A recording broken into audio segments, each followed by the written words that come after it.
இதுவரைக்கும் offences against பாடியை பார்த்துக்கிட்டு இருந்தோம்.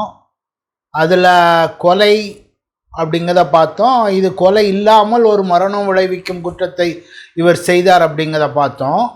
இல்லை அவர் கவனக்குறைவாக இப்படி செய்தார்னு பார்த்தோம். கொலைக்கு தூண்டினார் அப்படிங்கிறத பார்த்தோம். இப்போ அதில் பார்க்கும்போதே ஒரு வார்த்தையை நாம் பார்த்தோம். வயிற்றுக்குள் இருக்கும் கருவை கொன்றால் அது குற்றம் அல்ல, இந்த செக்ஷனுக்கு கீழே வராதுன்னு பார்த்தோம். அதில் கொஞ்சம் வெளியே வந்துட்டு எனி பாடி கொஞ்சம் வெளியே வந்தாலே அது அந்த மரணம் விளைவிக்கும் குற்றத்தில் வரும். இல்லாத வரைக்கும் வயிற்றுக்குள்ளே இருக்க கருவை கொன்றால் அங்கே குற்றம் இல்லைன்னு பார்த்துட்டு இப்போ அதுக்குன்னு தனியாக செக்ஷன் வச்சுருக்கோம் 312 ஏற்கனவே பார்த்ததில் ஏதாவது சந்தேகம் இருந்தால் கேளுங்க, அதுக்கு மேலே போகலாம். சந்தேகம் இல்லைன்னு எடுத்துக்கிடவா? சரி, சந்தேகம் இல்லைன்னு வச்சுக்கலாம். அடுத்து போகலாம். காசிங் மிஸ்கேரேஜ் அப்படின்னு இருக்குது.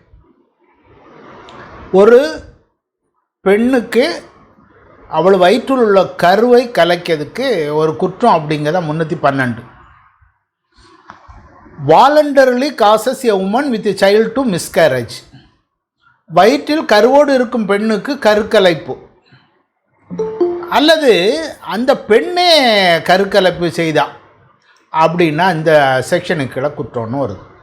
வேற ஒருவர் அப்பெண்ணுக்கு கருக்கலைப்பு செய்தாங்க அல்ல அந்த பெண்ணே செய்துக்கிட்டா அப்படின்னாலும் இந்த செக்ஷனுக்குள்ள குற்றம்னு வருது. ஆனால் அங்கே ஒரு 2-3 கண்டிஷன் வருது அங்கே.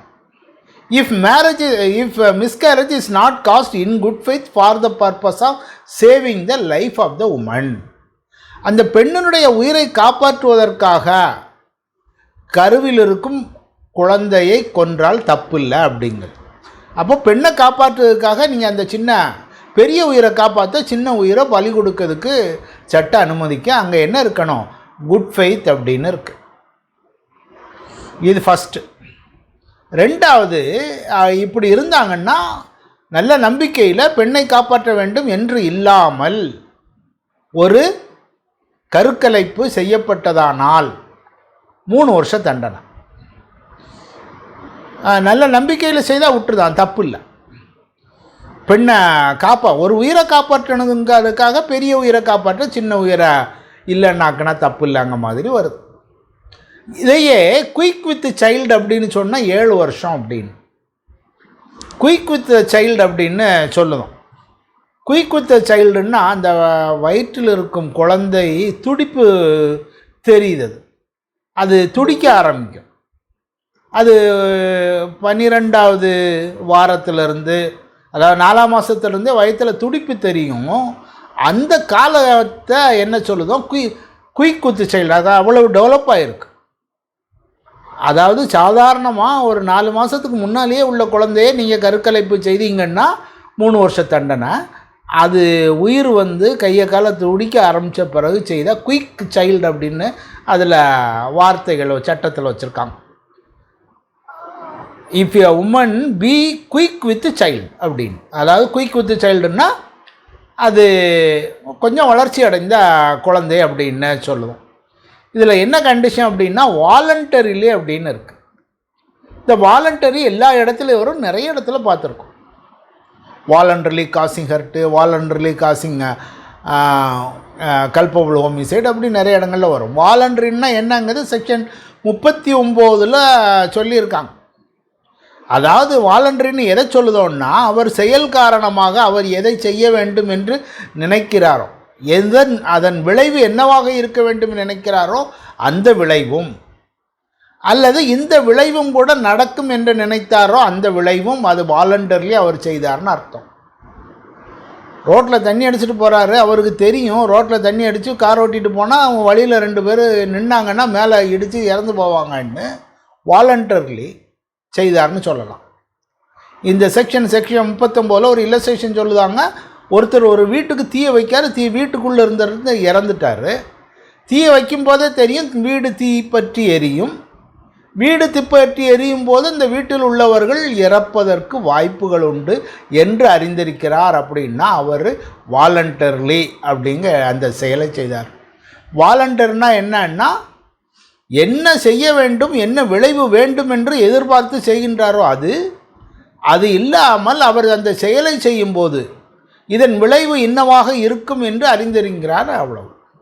அப்படி ஒரு வாலண்டரிங்க ஒரு வார்த்தை இங்கே இருக்குது. இது நிறைய இடங்களில் பின்னால் வந்துக்கிட்டே இருக்கும். வாலண்டர்லி காசிங் அப்படின்னு வருது.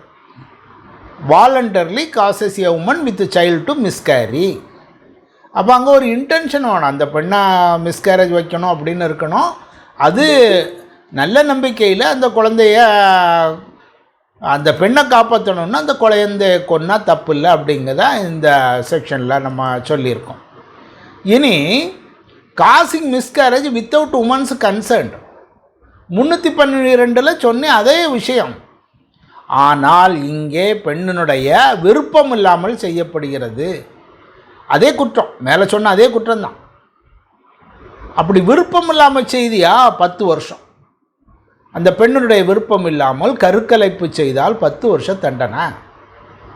314 death caused by act with intent to cause miscarriage. இவர் மிஸ்கேரேஜ்னு செய்ய நினைக்காரு, பெண்ணை கருக்கலைப்பு செய்யணும்னு நினைக்காரு. செய்த வழியில் என்ன ஆயிட்டு, intention miscarriage of a woman, effect என்னவாயிருக்கு, அந்த பெண்ணை இறந்துட்டான். இவர் கருக்கலைப்பு செய்யும்போது பெண் இறந்து விட்டார். இது ஒரு குற்றம். இப்போ இந்த குற்றத்துக்கு என்ன தண்டனை அப்படின்னா ஒரு 10 வருஷம். இதிலேயே அடுத்து ஒரு குவாலிஃபிகேஷன் வைக்கும். இதே செயலை அந்த பெண்ணினுடைய சம்மதம் இல்லாமல் செய்தீங்களா, அப்போ ஆயுள் தண்டனை. முதல்ல என்ன சொன்னோம், கருக்கலைப்புன்னு சொன்னோம். ரெண்டாவது கருக்கலைப்பு அவளுடைய இஷ்டம் இல்லாமல் செய்தோன்னு சொன்னோம். இப்போ என்ன சொல்லுதோம், அப்படி செய்யும்போது அந்த பெண் இறந்து விட்டாள் அப்படின்னா, இறந்து விட்டாள்னா ஒரு தண்டனை 10 வருஷம். அதையே அவளுடைய சம்மதம் இல்லாமல் கட்டாயமாக நீங்கள் கருக்கலைப்பு செய்யும்போது அவள் இறந்து விட்டாள் என்றால் ஆயுள் தண்டனை அப்படிங்கிற இந்த செக்ஷனில் சொல்லியிருக்கோம். இதெல்லாம் நம்மளையெல்லாம் சொல்லிட்டு வரோமே. மிஸ்கேரேஜ்னு வரும்போது இப்போ டாக்டர்ஸ் எல்லாம் செய்தாங்க, அவங்கள பிடிச்சி இதில் உள்ளே வைக்க முடியுமா?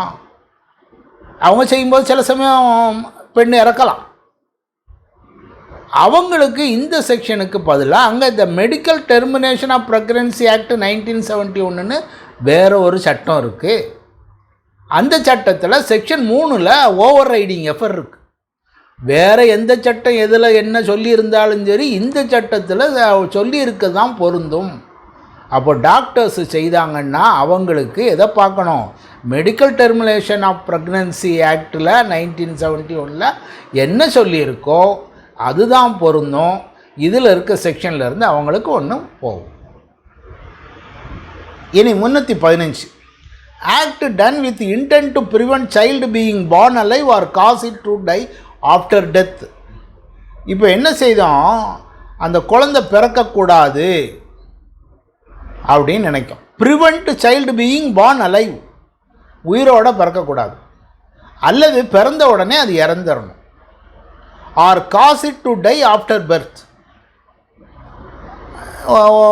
உயிர் பிறந்த உடனே அதை இறக்கு அல்லது உயிரோடு பிறக்காமல் இருக்கிறதுக்கு மருந்தை கொடுக்காங்க. இப்படி இருந்தேன்னா இதில் இந்த செயல் அந்த பெண்ணினுடைய உயிரை காப்பாற்ற இல்லை, ஆனால் அந்த பிள்ளை பிறக்கக்கூடாது, ஆனால் பிறந்த உடனே இறந்துடணும். அப்படி ஒரு செயலை செய்தீங்கன்னா 10 வருஷ தண்டனைன்னு இந்த செக்ஷனில் சொல்லியிருக்காங்க. இதில் இன்டென்ஷன் தான் ரொம்ப மேஜர் இன்க்ரீடியன்ட். அந்த பிள்ளை பிறக்கக்கூடாது, பிறந்தால் உடனே இறந்துடணும். இது இந்த செக்ஷனில் இருக்குது. அது தாயை காப்பாற்ற வேண்டும் என்று இல்லை. 316 causing death of quick born child by act amounting to culpable homicide. இது என்ன செய்தார், அவங்க ஒரு செயலை செய்தார். அது அநேகமாக அவங்க அம்மாவுக்கு மரண விளைவிக்குமா இருந்தது. அப்படி ஒரு மரணம் இழந்திருந்தால் அது கல்பபிள் ஹோமிசைடு, மரண விளைவிக்கும் குற்றம்னு ஒரு சூழ்நிலையாக இருந்தது. அம்மா பிழைச்சிட்டாங்க, பிள்ளை இறந்துட்டு. குயிக் பார்ன் சைல்டு, முதிர்ச்சி அடைந்த குழந்தை, வயிற்று கரு. குயிக் பார்ன் சைல்டு 4 மாதத்துக்கு மேலே உள்ளது. அப்படி அம்மாவுக்கு வேண்டி செய்த விஷயம். அம்மா இறந்துருந்தால் அது கல்பபிள் ஹோமிசைடுன்னு வந்திருக்கும். அதுக்கு பதில் அங்கே என்ன, சின்ன குழந்தை இறந்துட்டு. இதில் என்னன்னா, மதர் இறந்துருந்தால் அது கல்பபுள் ஹோமிசைட். சின்ன குழந்தை இறக்கணுங்கிறது இவங்களுக்கு இன்டென்ஷன் இல்லை. ஆனால் குழந்தை இறந்துட்டு அப்படின்னா இந்த செக்ஷனுக்கு கீழே வராங்க. செக்ஷன் 316 என்ன செயல்னா, அம்மாவுக்கு எதிராக செய்த செயல், குழந்தை இறந்துட்டு.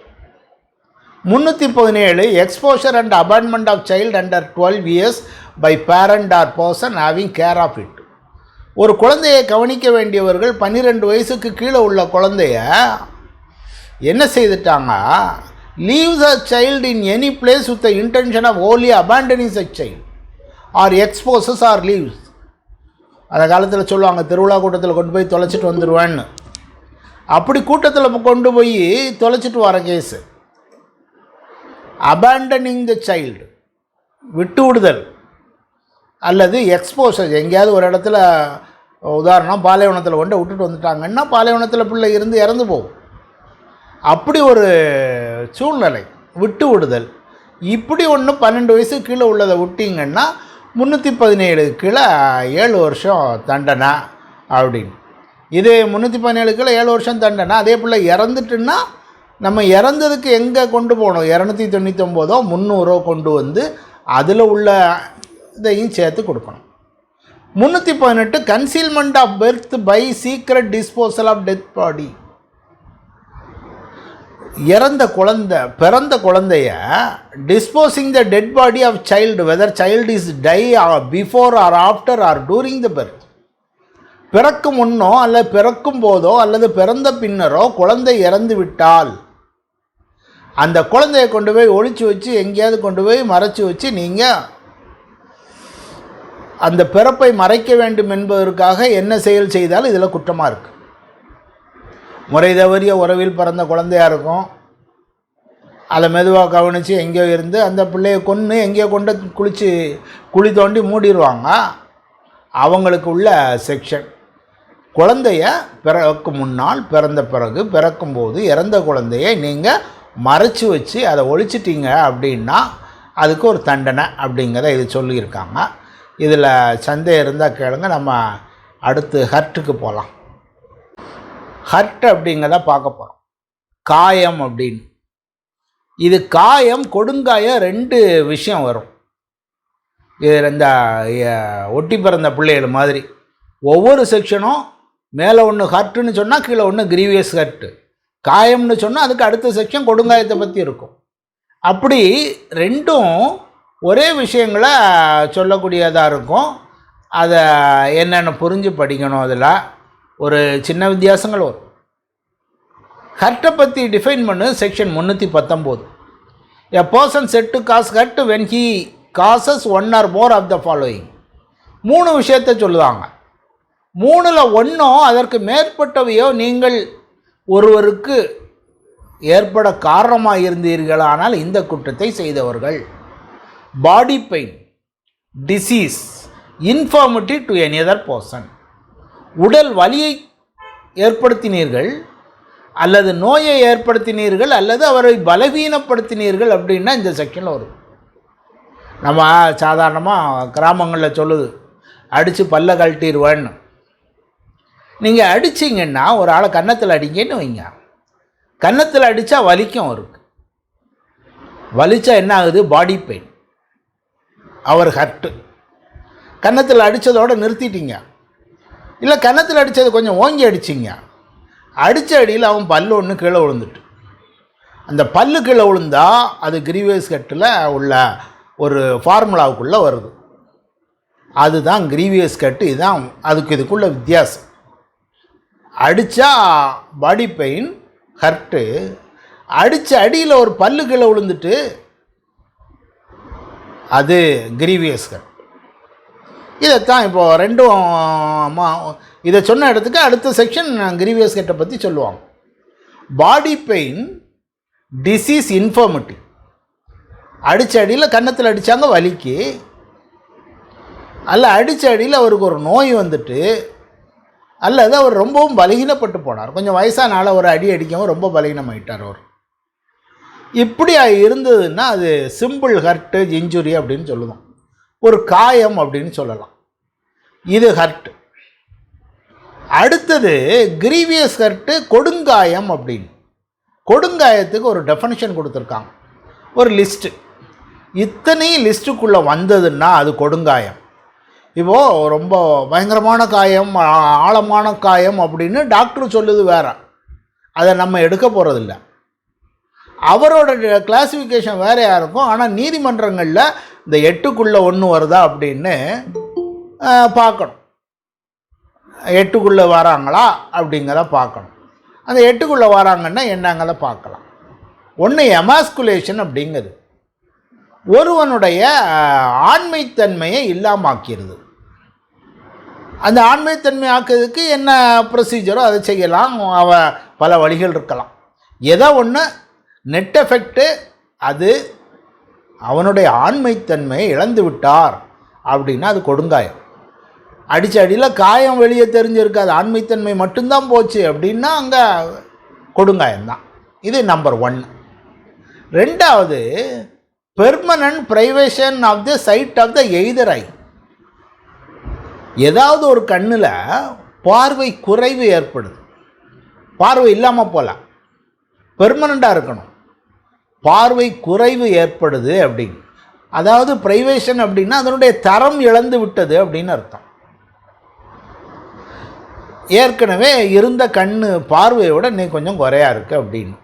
இதில் என்ன ஒரு கஷ்டம்னா, அவன் ஏற்கனவே அவனுக்கு ஒரு 10 அடியை தாண்டி ஒன்றும் தெரியாது. இல்லாட்டா ராத்திரி போனால் அவனுக்கு வெளிச்சத்தில் தான் கண்ணு தெரியும், இருட்டில் கண்ணு தெரியாது அப்படிங்கிற மாதிரி ஒரு விஷயம். நல்ல வெளிச்சம் இருக்கணும், சூரிய வெளிச்சத்தில் தான் அவனுக்கு கண்ணு தெரியும். அது ஏற்கனவே அப்படி இருக்குமே, அடித்ததுனால தான் அப்படி இருக்குன்னு வந்துடக்கூடாது. அங்கே என்ன சொல்லணும், நீங்கள் இதுக்கு முன்னால் எனக்கு நல்ல கண்ணு தெரிஞ்சுக்கிட்டு இருந்தது, இப்போது இவர் இந்த செயல் செய்தது காரணமாக பெர்மனண்ட் பிரைவேஷன், என்னுடைய கண்ணுடைய பார்வை தரமிழந்து விட்டது, ஏற்கனவே இருந்த ஸ்டாண்டர்டோடு இப்போ கொஞ்சம் குறைஞ்சி போச்சு அப்படிங்க. முக்கியம் வந்து அதை ப்ரூவ் பண்ணணுன்னா முன்னாலையும் பின்னாலையும் எப்படி இருந்ததுன்னு காட்டணும். இதே தான் அடுத்ததில் வருது. கண்ணை பற்றி சொன்னோம், இப்போ காதை பற்றி சொன்னோம் 3வதுல. அடிச்சடியில் காது கேட்காம போயிடும், காது சவ்வு கிழிஞ்சு போச்சு, காது கேட்கலாமா, பெர்மனண்ட் பிரைவேஷன். இங்கேயும் அதே கண்டிஷன் தான். அவன் ஏற்கனவே காது கேட்காம இருக்கான், இவன் அடித்த உடனே இதனால தான் என் காது கேட்கல அப்படின்னு போய் சொல்லலாம். அது 3வது விஷயமாக சொல்லுவோம். 4வது, privation of any member or joint. Member அப்படின்னு என்ன சொல்லக்கூடியன்னா, தனியாக ஒரு செயலை செய்யக்கூடிய உடம்பினுடைய ஒரு பாகம் அப்படின்னு சொல்லணும். தனியாக செயல் செய்யணும்னா கை இருக்குது, ஒரு பாதம் இருக்குது, வாய் இருக்குது, இதெல்லாம் தனியாக செய்யக்கூடிய செயல்கள். இதனுடைய ஒரு ஏதாவது மெம்பர் ஆர் ஜாயிண்ட்டு ப்ரைவேஷன் அப்படின்னு கொடுத்துருக்காங்க. இந்த ப்ரைவேஷன் வந்து பெர்மனண்ட்டாக இருக்கணும்னு சொல்லலை, டெம்பரரியாக இருக்கலாம். அடிச்சடியில் கையை தூக்க முடியலை 4 நாளைக்கு, என்னால் கை அடிச்சடியில் கை வீங்கிட்டு தூக்கி சாப்பிட முடியலை. Privation of any member or joint, அதனுடைய தகுதியை இழந்து போகுது, தரம் குறைகிறது அப்படின்னு. மெம்பர் அப்படின்னா தனித்துவமாக வேலை செய்யக்கூடிய உடம்பினுடைய ஒரு உறுப்பு. ஜாயிண்ட்டுன்னா மசில்ஸ் ஜாயிண்ட் அல்லது எலும்புகள் சேருதுன்னு சொல்லலாம், ஒரு ஜாயிண்ட். மெம்பர் அண்ட் ஜாயிண்ட் அப்படிங்கிறத 4வதாக சொல்லுவோம். 5வதுல இதே தான், destruction or permanent impairing of powers of any member or joint. அதே தான் இங்கே பெர்மனண்ட் இம்பேரிங் அப்படின்னு வச்சுருக்கோம். மெம்பர் ஆர் ஜாயிண்ட் நிரந்தரமாக அது செயலிழந்து விட்டது. 6வது, permanent disfiguration of head or face. முகத்தை அல்லது தலையை உருக்குலைவு செய்தது. ஒன்றும் இல்லை, ஒரு பிளேடு எடுத்து கன்னத்தில் ஒரு கோடு போட்டான். கல்யாணம் ஆகாத பெண்ணு, இவனை கல்யாணம் பண்ண மாட்டேங்க, ஒரு பிளேடு எடுத்து கோடு போட்டான். அவன் கிரீவியஸ் கட்டுக்குள்ளே வரான். கோடு பெருசாக இல்லை, அவன் என்ன ஒரு தழும்பு உண்டாக்கிட்டான். அதான் கிரீவியஸ் கட்டு. இது Rajasthan high court Gangaram versus state of ராஜஸ்தானில் இதே செயல் தான் நடந்தது. ரேசர் பிளேடு எடுத்து பாக்கெட்டில் பேண்ட் பாக்கெட்டில் வச்சுருந்தான், பெண்ணோட மூக்கில் வெட்டிட்டான். அது கிரீவியஸ் கட்டு. ஏன்? அங்கே பெர்மனன்ட் டிஸ்பிகரேஷன், முகத்தை மாற்றி வரக்கூடிய அளவுக்கு முகத்தில் ஒரு தழும்பு உண்டாக்கிறது. தலையோ முகத்திலேயோ ஒரு எக்ஸ்டர்னல் இன்ஜுரியை உண்டாக்கிட்டாங்க அப்படின்னு. இனி 7வது, fracture or dislocation of a bone or tooth. ஒரு எலும்பு உடையுது அல்லது ஒரு பல்லை உடைக்காங்க. எலும்பு போகுது அல்லது ஒரு பல்லு உடையுதுன்னு வைக்கலாம். எலும்பு உடைச்சா வராங்க அல்லது பல்லு உடைச்சா. அதான் நான் முதலே ஆரம்பத்திலே சொன்னேன், அடித்த அடியில் வலியோடு நிறுத்தினீங்கன்னா அது ஹர்ட்டு. அடித்த அடியில் அவனுக்கு காது கேட்காமல் போச்சு, அடித்த அடியில் அவனை பல்லு கீழே விழுந்து போச்சு, அது கிரீவியஸ் கட்டில் வருது. நீங்கள் அடிக்கக்கூடிய வேகத்தை பொறுத்து அது இருக்குது. வெறும் பல்லு விழுததை மெடிக்கல் டேர்ம்ஸில் இது கொடுங்காயன்னு சொல்ல மாட்டாங்க. ஆனால் நம்ம இங்கே வச்சுருக்கோம். இப்படி கண்டிஷனில் வருதுன்னா அங்கே fracture or dislocation of a bone or tooth. ஒரு எலும்பு உடைக்கிங்க, ஒரு பல்ல உடைச்சிட்டேன் அப்படின்னு சொன்னால் இது என்னங்க கொடுங்காயம்னு நம்ம டெஃபனிஷனுக்குள்ளே வருது. சில இதில் இதை உடைக்கிறதுல தான் எலும்பு உடைக்கன்னா 2 உடைச்சி துண்டாக எடுத்து கையில் கொடுக்கணும்னு இல்லை, கொஞ்சம் ஃப்ராக்சர் இருந்தால் போதும் அப்படின்னு நீதிமன்ற தீர்ப்பு இருக்குது. Narender Singh versus Sukhbir single fracture அப்படின்னு தான் போதும், நீங்கள் உடைக்கணும்னு இல்லை, 2 உடைக்கணும்னு இல்லை, துண்டு காலில் அடிபட்டது 2 உடைச்சேன் அப்படின்னு இல்லை, ஃப்ராக்சர் போதும்.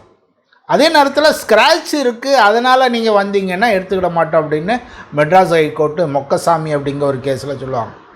வெறும் ஸ்க்ராட்சு, எலும்புக்கு உள்ள முறிவு போகலை அப்படின்னா எடுக்க மாட்டோம். அப்போ இது 7 வரைக்கும் பார்த்துருக்கோம்.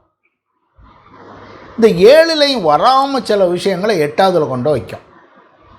7ல் இண்டிவிஜுவலாக ஒவ்வொரு உடம்புலையும் இந்த பாகம் இது இப்படின்னா இப்படி, பல்லு போனால் எப்படி, முகம் சிதைவு செய்தால் என்ன அப்படிங்கிற ஒவ்வொரு உடம்பாக பார்த்து சொல்லிட்டு வந்திருக்கோம். ஆண்மை குறைவில் தொடங்கி கண், காது அப்படின்னு வரிசையாக சொல்லியிருக்கோம். மெம்பர்னு சொன்னால் வாய் அல்லது கை கால் முறிவு அப்படின்னு பார்த்துருக்கோம். இனி 8வதுல வரையில் ஒரு வித்தியாசமாக இதுக்குள்ளே வராதெல்லாம் கொண்டு வர மாதிரி கொண்டு வந்துட்டான். Dangerous injury, severe body pain, inability to follow normal suit. 3 விதத்தை அங்கே உள்ள வச்சுருக்காங்க. எப்படின்னா, ஒரு காயம் மிகவும் ஆபத்தானது, உயிருக்கு ஆபத்தான ஒரு காயம்.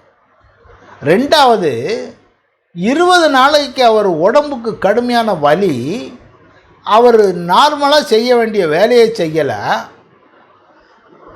அல்லது 20 நாளைக்கு அவர் ஒரு இடத்துல போய் படுத்து கிடக்க வேண்டிய சூழ்நிலை வந்துட்டு. Any hurt which endangers life, hurt which causes the victim to be severe body pain for 20 days or prevents the victim from following his ordinary pursuit for 20 days. ஆபத்தான காயம், கழுத்தில் ஒரு வெட்டு, நம்ம இப்போ சொன்னதில் எதுலேயுமே வரல. கொல்ல வேண்டும்னு வெட்டுனா கழுத்தில் வெட்டு வந்திருக்கு, இந்த 7க்குள்ளே வருதா? வரல. அங்கே என்ன சொல்லுதோம்? கண், காது, மூக்கு, பல்லு போச்சு, முகம் போச்சுன்னு சொல்லுதோம். கழுத்தில் வெட்டுங்கிறது இன்னும் கொஞ்சம் ஆழமாக போயிருந்தால் உயிரே போயிருந்திருக்கும். அதைத்தான் அங்கே இதில் சொல்லுவோம். Any hurt which endangers life, அவனுடைய உயிருக்கு ஆபத்தான ஒரு காயம். 2வது, which causes the victim to be severe bodily pain for a period of 20 days. 20 நாளைக்கு அவருக்கு உடம்பு வலி கடுமையாக இருக்குது. அவன் சொல்லுவாங்க, எங்கள் ஊர் பக்கத்தில் ஊமை குத்தா குத்திட்டான், வெளிக்காயம் தெரியாது, அடிப்பாங்க.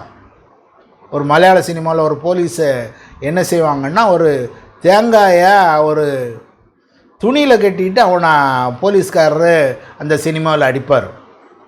அதெல்லாம் அவனுக்கு பாடி பெயின் இருக்கும், காயமே வராது. ஒரு துண்டில் துணியை கட்டிட்டு கைதி அடிக்க மாதிரி காட்டுவாங்க. அதுதான் இதில் வருது. அதாவது காயமே ஏற்படலை, அடித்த அடியில் ஒரு 20 நாள் படுத்து கிடக்காரு. வலி, கடுமையான வலி, சதை முறிவு, இதெல்லாம் வரதெல்லாம் நம்ம இதுக்குள்ளே வரல. சதை முறிஞ்சு போச்சு அப்படின்னு சொல்லுவாங்க. அப்படி உள்ள விஷயங்களை இதில் கொண்டு வராங்க. சிவியர் பெயின் 20 நாளைக்கு இருந்ததுன்னு காட்டுனால் கிரீவியஸ் கட்டுக்குள்ளே கொண்டு வந்துடலாம். இனி மூணாவது, அவர் 20 நாளைக்கு அவர் நார்மலாக செய்யக்கூடிய வேலையை செய்ய முடியலை, ஆஸ்பத்திரியில் போய் படுத்து கிடக்க வேண்டி வந்துட்டு அப்படின்னு சொல்லக்கூடியதை இது கொண்டு வாங்க. இதெல்லாம் இருந்ததுன்னா அது கிரீவியஸ் கட். ஒரு கேஸில் 90 வருஷம் ஸ்டேட் ஆஃப் ஒரிசால வேணும்னே போய் 20 நாள் படுத்துக்கிட்டான். நீ 20 நாள் படுத்து கிடந்தாங்கிறது இல்லை, உனக்கு பாடி பெயினோ இல்லை உன் வேலையை 20 நாள் நீ பார்க்க முடியலையோன்னு காட்டணும் அப்படின்னு இவன் கிரீவியஸ் கட்டுன்னு காட்டணுங்கிறதுக்காக 20 நாள் போய் படுத்தாங்க. நீதிமன்றத்தை பிடிச்சிக்கிட்டாங்க. இது முடியாது, நீ சும்மா ஆஸ்பத்திரியில் படுத்ததுனாலேயே அது கிரீவியஸ் கட்டுன்னு நான் டெக்ளேர் பண்ண மாட்டேன் அப்படின்னு சொன்னாங்க. இது ஹர்ட்டுக்கும் கிரீவியஸ் ஹர்ட்டுக்கும் உள்ள வித்தியாசம். இதில் சந்தேகம் இருந்தால் கேளுங்க, கேட்டிங்கன்னா நம்ம இனி உள்ளது முழுவதும் பனிஷ்மெண்ட்டு தான் வரப்போகுது. பல விதங்களில் கிரீவியஸ் ஹர்ட்டுக்கும் உள்ள, நீ எப்படி காயத்தை உருவாக்குன, கத்தியை வச்சு உண்டாக்குனியா, தீயை வச்சு உண்டாக்குனியான்னு ஒவ்வொன்றா படிக்க போகிறோம். இதில் புரிஞ்சிட்டிங்க அப்படின்னா இனி உள்ளதை நான் ஈஸியாக சொல்லிட்டு போயிடலாம். கேளுங்க.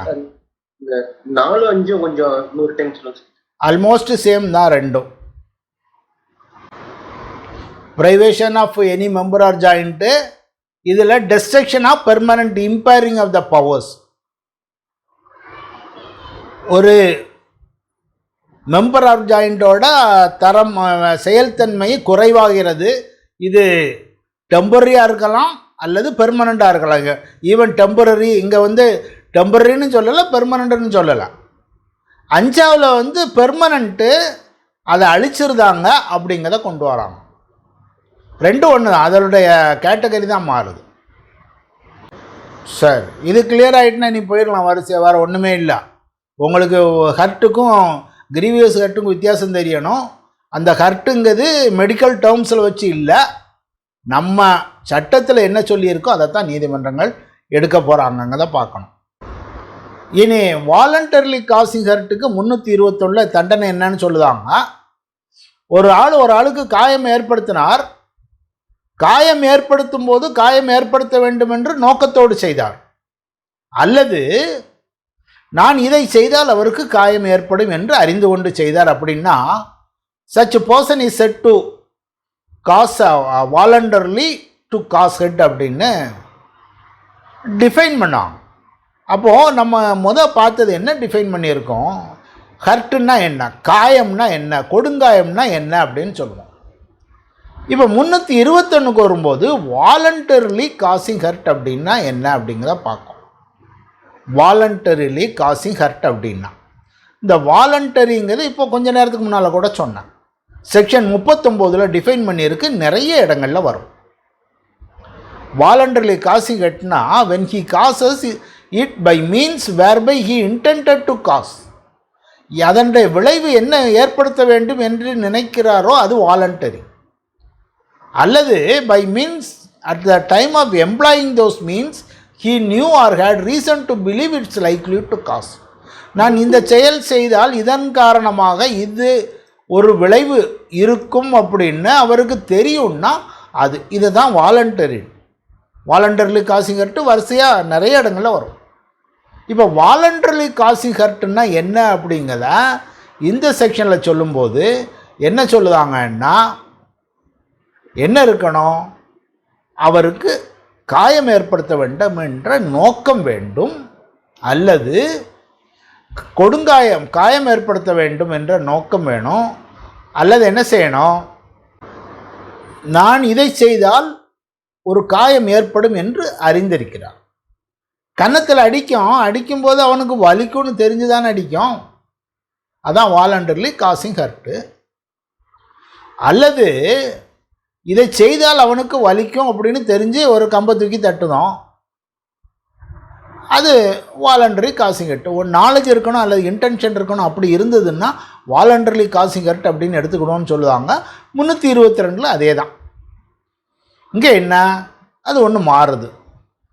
அதை செய்யும் போதே நமக்கு இது ஒரு கிரீவியஸ் கரெக்டாக இருக்கும் அப்படின்னு தெரியும்.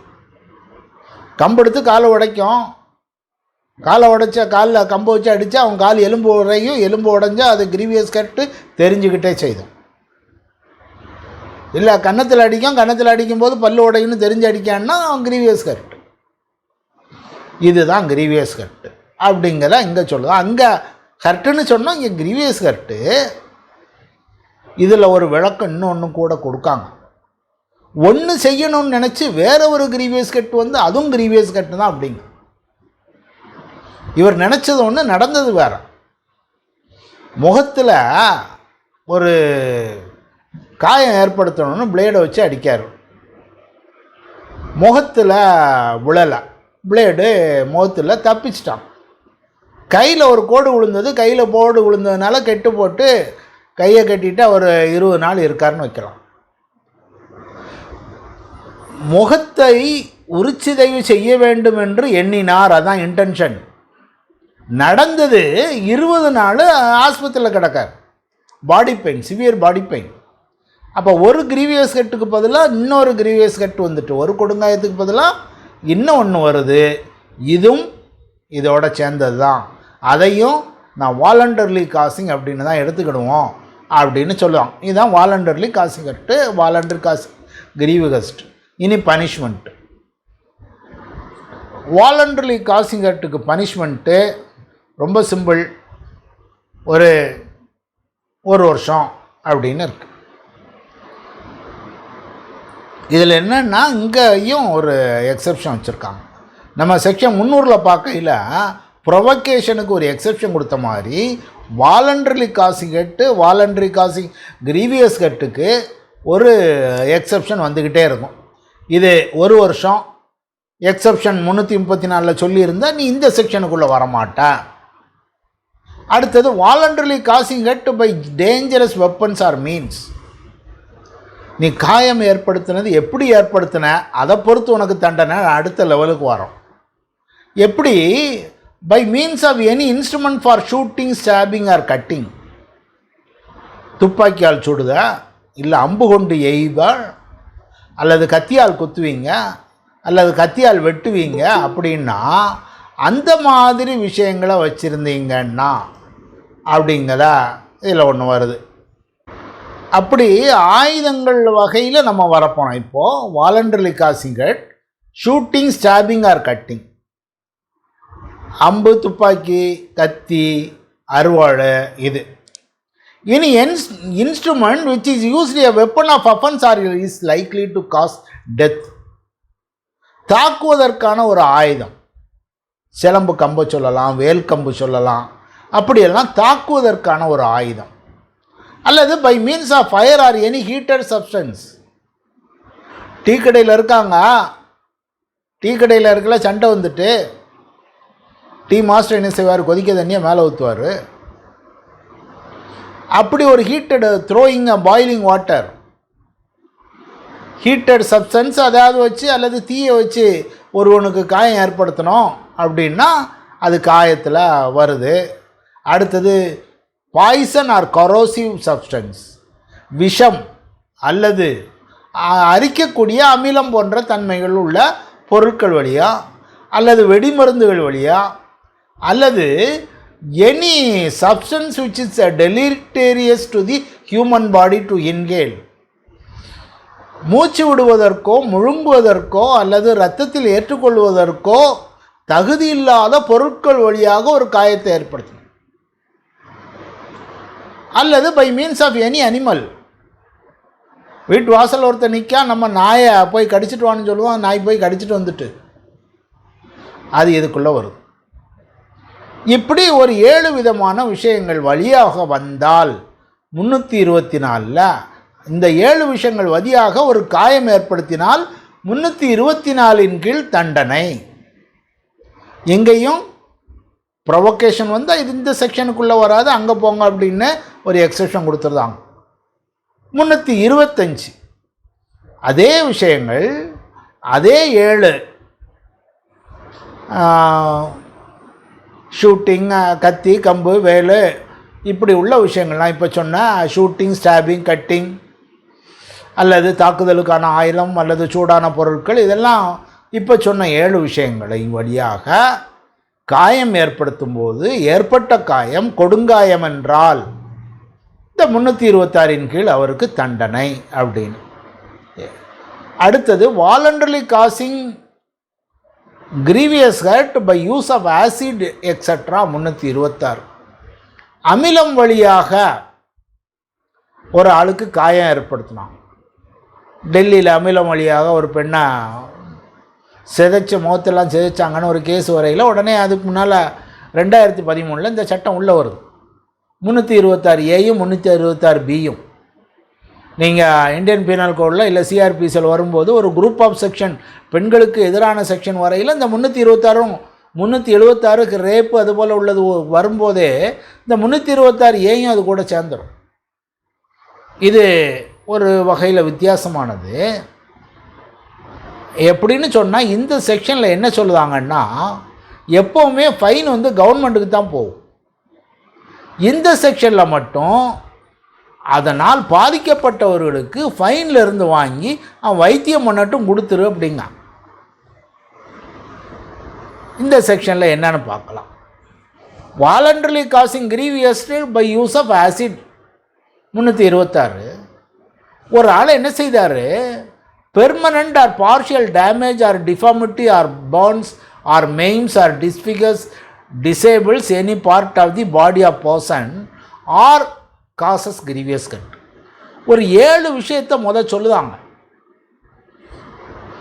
பெர்மனண்ட் ஆர் பார்ஷியல் டேமேஜ், ஏதோ பாதிப்பு ஏற்படுத்துது உடம்புல, அல்லது டிஃபார்மிட்டி உருக்குலைக்கிறார்கள், அல்லது காயம் ஏற்படுகிறது, அல்லது உடல் ஊனமுறுகிறது, டிஸ்பிகேஸ் உருக்குலைதது, அல்லது முடியாமல் போயிருதான் ஏதாவது ஒரு பார்ட்டில். இப்படி 7 விஷயங்களை சொல்லிட்டு இதில் வராத விஷயங்கள் ஏதாவது இருக்குமோ அப்படின்னு ஒரு விஷயத்தில் கிரீவியஸ் கட்டை கொண்டு வந்துட்டான்.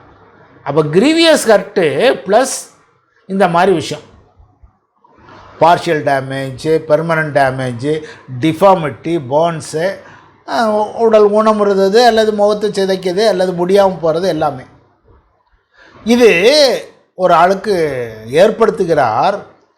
எப்படி ஏற்படுத்துகிறார்னா throwing acid or administering acid or by any other means. ஒருவர் முகத்தில் அமிலத்தை வீசுகிறார், அல்லது குடிக்க கொடுத்துருதான், அல்லது வேறு ஏதாவது வழியில் இப்படி இருக்காங்க. இது வேணும்னே இன்டென்ஷனோட அல்லது நாலேஜோடு செய்தாங்க. இந்த மாதிரி ஒரு செயல் நடத்தணும், இதன் விளைவு இதுவாக இருக்கும், அது என்னுடைய நோக்கம், அல்லது இந்த மாதிரி செயல் நடந்தால் இது மாதிரி நடக்கும், இதன் விளைவு இதுவாக இருக்கும் என்று நான் அறிந்திருக்கிறேன் அப்படிங்கிற விஷயங்களை இந்த செக்ஷனில் வரும். அப்போ 7 விதமான கஷ்டங்கள் வந்தால் இதுக்குள்ளே வாராங்கன்னு சொல்லி கிரீவியஸ் கட்டும் சேர்த்துருக்கான். இது அமிலம் காரணமாக நிகழணும். 10 வருஷ தண்டனை கொடுத்துட்டு இதில் ஃபைனை எடுத்துட்டு அந்த ஃபைனை மெடிக்கல் எக்ஸ்பென்சஸை கொடுக்கணும். Such fine shall be just and reasonable to meet the medical expenses of the treatment of victim. பாதிக்கப்பட்டவருக்கு மருத்துவ செலவுக்கு போதுமான அளவு ஃபைன் கொடுக்கணும் அப்படிங்க. இது 326A. 326B இதே மாதிரி தான். ஆனால் ஒன்று, அங்கே அதெல்லாம் செய்து அதன் காரணமாக அந்த காயம் ஏற்பட்டது. இங்கே காயம் ஏற்படல, முயற்சி. ஆசிடை வீசுதார், அல்ல ஆசிட்டை கொடுக்க முயற்சி செய்தார், அல்லது வேறு வழியாக ஏதோ செய்தார். அவருடைய நோக்கம் permanent partial damage, deformity, burns, maiming, disfigure, disability, grievous கட்டுன்னு இதுக்கு முன்னால் சொன்ன 8 விதமான பாதிப்புகளை ஏற்படுத்த வேண்டும் என்று எண்ணம் கொண்டிருந்தார். இந்த எண்ணத்தோடு அவர் என்ன செய்தார், ஆசிடை வீசினார், ஆனால் அங்கே காயம் ஏற்படலை அப்படின்னா 326 பியில் வந்துடுறாங்க. இதில் 8 விதமான காயங்களை பற்றி சொல்லுதோம். இதில் காயத்தோட அளவை பற்றியே சொல்லலை. இதில் supreme court Maqbool versus state of உத்தரப்பிரதேசில் என்ன சொல்லுவாங்க, it is the factum of injury caused by acid. அமிலம் காரணமாக ஒரு காயம் ஏற்பட்டது, தீங்கு ஏற்பட்டதுன்னு சொன்னால் போதும், and not the nature or extent thereof. ஒரு அளவை பற்றி நாங்கள் பேசவே இல்லை. அமிலம் வீசினியா ஒரு தீங்கு ஏற்பட்டதா இதில் சொல்லியிருக்க 8 விஷயத்துக்குள்ளே நீ இந்த விஷயத்துக்குள்ளே வாரீங்க அப்படின்னு சொல்லுவான். இனி 327 voluntarily causing her to extort property R constrain illegal act. ஒருவருக்கு காயம் ஏற்படுத்தி அதன் விளமாக அவரிடமிருந்து நாம் பணத்தை பறிக்கிறோம் அப்படின்னா என்ன தண்டனை அப்படின்னா, இதில் காயம் ஏற்படுத்தி அவரிடமிருந்து அல்லது அவர் அக்கறையுள்ள ஒருவரிடமிருந்து, மகனை அடிச்சுட்டு அப்பாட்ட இருந்து திட்டம் வாங்கலாம், பணத்தை வாங்கலாம். Any property or valuable security. ஒரு வேல்யூபிள் செக்யூரிட்டின்னு என்னென்னு பார்த்தோம், ஒரு ப்ராமிசர் நோட் எழுதி வாங்கலாம், பவர் ஆஃப் அட்டானி வாங்கலாம், இப்படி உள்ள விஷயங்கள்.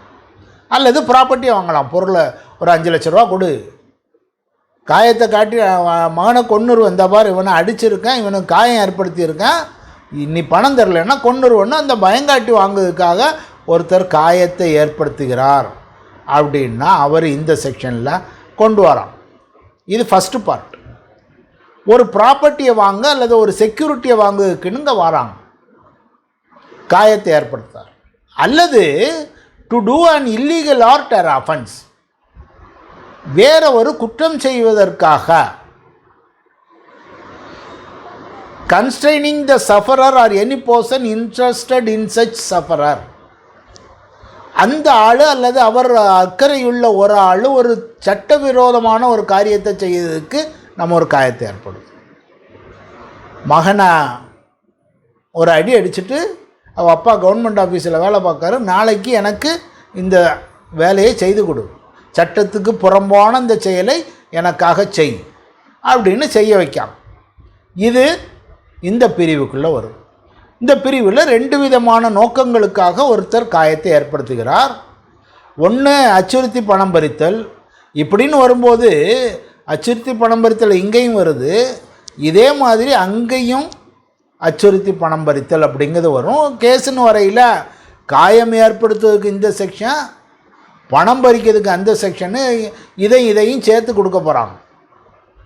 நீ பார்த்திங்கன்னா ஒரே டிரான்சாக்ஷனில் 2 செக்ஷன் வரும்.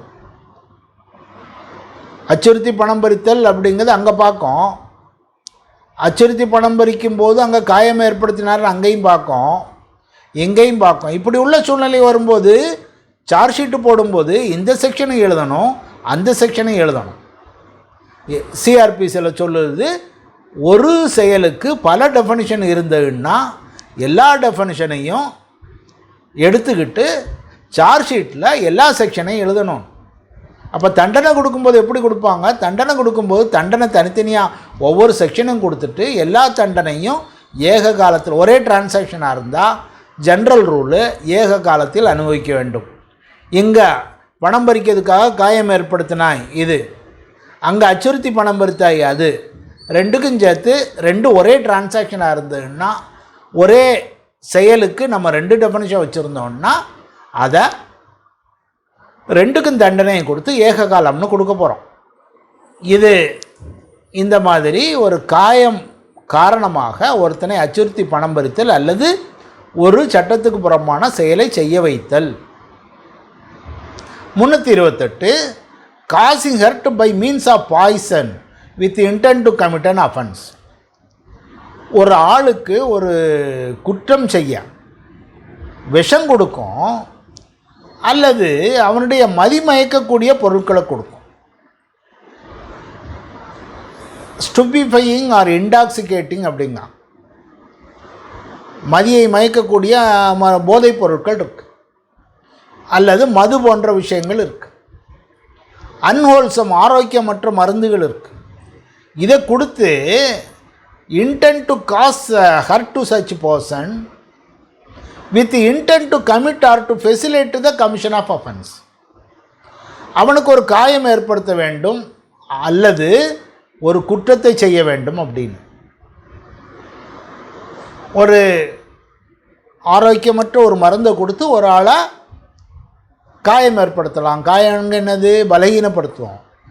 கொடுக்கக்கூடாத மருந்தை கொடுத்து அவர் என்ன ஆக போகிறாரு? அவர் பலகீனப்பட்டு போவார், ஹர்ட்டு. அல்லது with intent to commit or facilitate a commission of offence, அது கொடுத்ததன் காரணம் வேற ஒரு குற்றத்தை செய்வதற்காக கொடுக்கலாம். இந்த மருந்தை கொடுத்துட்டு வேற ஒரு குற்றம், ஒரு பெண்ணுக்கு வேற ஆணுக்கு ஒரு போதை மருந்தை கொடுத்து அவரை ஒரு குற்றம் செய்ய வைக்கலாம். அவன் போதையில் செய்வது என்னதென்று அறியாமல் ஒரு குற்றம் செய்தார் அப்படின்னா என்ன அப்படிங்கிறதுக்கு ஜென்ரல் டிஃபென்ஸில் அதுக்கு ஒரு ரூல் இருக்குது. அவருடைய வற்புறுத்தல் காரணம் அடுத்தவர் அவர் அறியாமல் அவருக்கு ஒரு மருந்து கொடுத்தா அதனால் அவர் குற்றம் செய்தார்னா என்ன கண்டிஷனுங்கிறது அங்கே வேறு இருக்குது. அதை மாதிரி இந்த இடத்துல என்ன சொல்லுதோ, அவருக்கு காயம் ஏற்படுத்துதோம் அல்லது இந்த மருந்துகளை கொடுத்து ஒரு குற்றம் செய்வதற்காக நம்ம அவரை செய்தோம் அப்படின்னா இதில் ஒரு தண்டனை 328க்கு வருது. அதாவது இன்டென்ட் டு காஸ் ஹர்ட்டு அல்லது intent to commit or facilitate commission of offence, ஒரு குற்றம் செய்யப்பட வேண்டும் என்பதற்காக இந்த மருந்துகளை கொடுத்தீங்க அப்படிங்கிறது ஒரு தண்டனையாக இருக்குது. இதையே 329 வரும்போது அதனுடைய அடுத்த பாகம் voluntarily causing hurt extort property or constrain legal action, illegal act. நம்ம ஏற்கனவே பார்த்தோம், ஒரு காயத்தை ஏற்படுத்தி பணம் பறித்தாய் அப்படின்னா என்ன, காயத்தை ஏற்படுத்தி ஒரு மனிதரை சட்டப்பூர்வமல்லாத ஒரு விஷயத்தை செய்ய வைத்தால் தண்டனைன்னு பார்த்தோம். 329 அதே விஷயம் இங்கே கொடுங்காயம் ஏற்படுத்தி செய்தாய் அப்படிங்க விஷயத்தை பார்க்கும். அதே மாதிரி தான் 330 voluntarily causing hurt to extort confession to compel restoration of property. ஒருவருக்கு காயம் ஏற்படுத்தி அவரிடமிருந்து உண்மையை வாங்கணும் அல்லது கம்பல் ரெஸ்டோரேஷன் ஆஃப் ப்ராப்பர்ட்டி. 2 குற்றச்செயல்களை இதில் வருது. காயத்தை ஏற்படுத்தி என்ன செய்ய போகிறாங்க, cause such hurt for the purpose of extracting from the sufferer or from any person interested therein. பேப்பரில் படிக்கும், போலீஸ் ஸ்டேஷனில் பாத்ரூமில் கீழே விழுந்தாங்க, கால் ஒடிஞ்சு போச்சு. அந்த மாதிரி விஷயங்களை இதில் டீல் பண்ணுவாங்க. Cause such hurt for the purpose of, எதுக்காக, அவனிடமிருந்து அல்லது அவர் சார்ந்த அவர் அக்கறையுள்ள ஒரு ஆளிடமிருந்து ஒரு ஒப்புதல் வாக்குமூலம் வாங்க போகிறோம், இல்லாட்ட ஒரு குற்றச்செயலை கண்டுபிடிப்பதற்கு தேவையான விவரங்களை அவர் தர வேண்டும். ஒருத்தன் திருடன் இருக்கான், திருடனை அடித்து நீ ஒப்புதல் வாக்குமூலம் தா அப்படின்னு கேட்டால் தப்பு. ஒரு கடையில் ஒருத்தன் வேலை பார்க்கவும் பொருளை திருடிட்டான், இவர் ஸ்டாக் எடுக்கையில் தெரியுது, இல்லாட்டா டிவியில் சிசிடிவியில் பார்த்துட்டாருன்னு வைக்கலாம். அப்போ அவனை அடித்து நீ என்னடா செய்த அப்படின்னு கேட்காங்க. அவன்கிட்ட ஒப்புதல் வாக்குமூலம் வாங்குறதுக்காக கடை முதலாளி அடிக்காரு, காயம் ஏற்படுத்துகிறார். அது இதில் வருது. Confession or any information which lead to offence of misconduct. 4 பேர் திருடுனாங்கன்னு சந்தேகம் இருக்குது முதலாளிக்கு, 4 பேரையும் அடிக்காங்க. 4 பேரை அடித்து யாரடா எடுத்தால் சொல்லு அப்படிங்க. இப்போ காயம் ஏற்படுத்துவாங்க, ஒன்று ஒப்புதல் வாக்குமூலம் வாங்குதான், இல்லாட்டா வேறு யார் திருடுனா கண்டுபிடிக்கிறதுக்காக அடிக்காங்க. இது இந்த பிரிவில் வருது. அடுத்தது அதிலே 2வது பார்ட்டு ரெஸ்டோர் ப்ராப்பர்ட்டி. சொத்துக்களை எங்கே வச்சுருக்க அப்படின்னு கேட்குறதுக்கு. To restore or to cause restoration of any property or valuable set. ஒரு ப்ராப்பர்ட்டி எங்கேயோ அதை ரெஸ்டோரேஷன். அதே உதாரணம் எடுத்துக்கிடுவோம், கடை முதலாளி கடையில் இருக்க பொருளை யாரோ திருடிட்டு போயிட்டான், இவன் தான் திருடியிருப்பான்னு ஒருத்தனுக்கு தெரியுது, அவனை அடிக்காங்க, அடித்து காயப்படுத்தாங்க. எதுக்கு? Restoration of property. அவனோட எடுத்துகிட்டு போன பொருளெல்லாம் திருப்பி கொண்டாடா அப்படின்னு அவனை அடிக்காங்க. இது ஃபஸ்ட்டு. அடுத்தது to satisfy any claim or demand. கடன் கொடுத்துருக்காரு, தரல, கடன் வாங்கினோன்னு தூக்கிட்டு போய் வீட்டில் வச்சு 4 அடி அடிக்கார். அவர் இதுக்குள்ளே வரார். To satisfy any claim or demand. அவரோட கிளைமு அவரோட டிமாண்டு கொடுத்த பணத்தை திருப்பி தான், வட்டி கொடுக்கல, அடிக்கார். அல்லது to give information which may lead to restoration of any property or valuable security. கடையில் 4 பேர் இருந்தால் அவன் 4 பேர் மேலே திருட்டுக்கு சந்தேகப்பட்டு அடித்து அவன் எடுத்தானாடா, எங்கே வச்ச சொல்லு அப்படின்னு ஒருத்தனை அடிக்கலாம். To give information which may lead to restoration of property. எடுக்கப்பட்ட பொருட்கள் எங்கே இருக்கன என்று தெரிவிக்கதற்காக அடிக்குது. இது அடுத்தது voluntarily causing grievous hurt to extort confession or to compel restoration of property. மேலே படித்தோம், மேலே காயத்தை ஏற்படுத்துவதை பற்றி இவ்வளோ நேரம் படித்தோம். 331 அது பின்னாலேயே அதே விஷயத்தை செய்யும்போது நீங்கள் ஒரு கொடுங்காயம் ஏற்படுத்தி விட்டால் அந்த பிரிவின் கீழ் தண்டனை. அடுத்தது 332 voluntarily causing her to titre public servant from his duty. ஒரு பொது ஊழியரை, அரசு ஊழியர்னு வச்சுக்கலாம், பப்ளிக் சர்வெண்ட் அவனை வேலையை செய்ய விடாமல் இருக்கிறதுக்காக ஒரு காயம். அது எந்த மாதிரின்னா, while such public servant was acting in discharge of the duty. அவர் வேலையை செய்யும்போது அதை தடுப்பதுக்காக நம்ம ஒரு அடி அடிக்க வேணாம். அல்லது in order to prevent or deter him from discharging his duty or in consequence. 3 விதமாக இருக்கலாம். நம்ம ஒரு இடம் இருக்குது, ஒரு இடத்துல என்க்ரோச்மெண்ட்டு, கவர்மெண்ட் ஆஃபீஸர் வராரு, இது கவர்மெண்ட் இடம் காலி பண்ணுன்னு சொல்லுவார். சொன்ன உடனே கன்னத்தில் ஒரு அடி விட்டாங்க. அதுதான் acting in discharge of duty. அவர் சொன்னார், சொன்னதுக்காக ஒரு அடி. அவருடைய செயலை செய்யும்போது ஒரு காயம் ஏற்படுத்தப்பட்டது. 2வது in order to prevent or deter him from discharging duty. அவருடைய வேலையை செய்ய விடாமல் தடுப்பதற்காக காயம் ஏற்படுத்தார். அவர் வந்து அளந்து எல்லா குறியெல்லாம் போடுறதுக்கு கல்லெல்லாம் கொண்டு வராரு. எல்லா கல்லை இதில் மார்க் பண்ண போகிறேன், நான் போட போகிறாங்காரு. இவன் அதில் பயிர் வச்சுக்கிட்டு இருக்கான், அனுபவிச்சுக்கிட்டு இருக்கான். அப்போ அவர் ஒரு செயலை செய்ய வராரு, கல்லை வந்து போட போகிறார். அவர் செயலை செய்யும்போது அதை தடுப்பதற்காக ஒரு காயம். 3வது இன் கான்சிக்வன்ஸ் ஆஃப் எவிடன்ஸ். அவர் அவ்வாறு செய்வதற்காக ஒரு காயம் ஏற்படும். இப்படி தான் அவன் இருந்தான். ஒரு இடத்துல என்கரேஜ்மெண்ட் இருந்தார். அவர் என்ன செய்தார், போலீஸ் எல்லாம் கூட்டிகிட்டு வந்து என்கரேஜ் இடத்த இவனை வெளியே தள்ளிட்டார். இவனுக்கு அவன் மேலே கோபமும் இருந்துக்கிட்டே இருக்குது. இவர் காரணமோ நான் வீடு இல்லாமல் இருக்கேன், ரோட்டில் நிற்கான்னு. தியேட்டருக்கு போனால் போன இடத்துல அவரை பார்க்கான், இல்லை பஜாரில் தெருவில் பார்க்கான், போன இடத்துல ஒரு 2 அடி அடிக்கான், காயம் ஏற்படுத்தணும். அப்போ 3 விதமான சூழ்நிலைகளில் வரலாம். வேலையை செய்யும்போது ஒரு காயம் ஏற்படுத்தலாம், வேலையை செய்வதை தடுப்பதற்காக ஒரு காயம் ஏற்படுத்தலாம், அல்லது அவர் வேலையை செய்தார் என்பதற்காக பின் ஒரு நாளில் அவரை இன்கான்சக்வன்ஸ் அப்படின்னு சொல்லலாம். இதுக்கு 3 வருஷம் தண்டனை இருக்குது. அது என்ன செய்யணும்னா, அவர் இந்த காயம் ஏற்படுத்தினது அவர் வேலை சம்மந்தப்பட்ட காரணமாக தான் இருக்குது. சும்மா அவனுக்கு இவனுக்கும் வாய்க்காத்த வராரு, அடுத்த வீட்டில் தண்ணி, இவன் வீட்டு தண்ணி அவன் வீட்டு தண்ணி போகுது அப்படின்னு ஒரு சண்டை வரும்போது, இவர் பப்ளிக் சர்வெண்ட், அவன் சாதாரண ஆள்னா கொண்டு போய் என்னை அடிச்சுட்டான், நான் பப்ளிக் சர்வெண்ட்னு சொல்ல முடியாது. சட்டையா வர்சஸ் ஸ்டேட் ஆஃப் ஆந்திர பிரதேசம், இப்படி இதே மாதிரி ஒரு கேஸு. 2 பேருக்கு நடுவில் ப்ரைவேட் குவாரல் இருக்குது.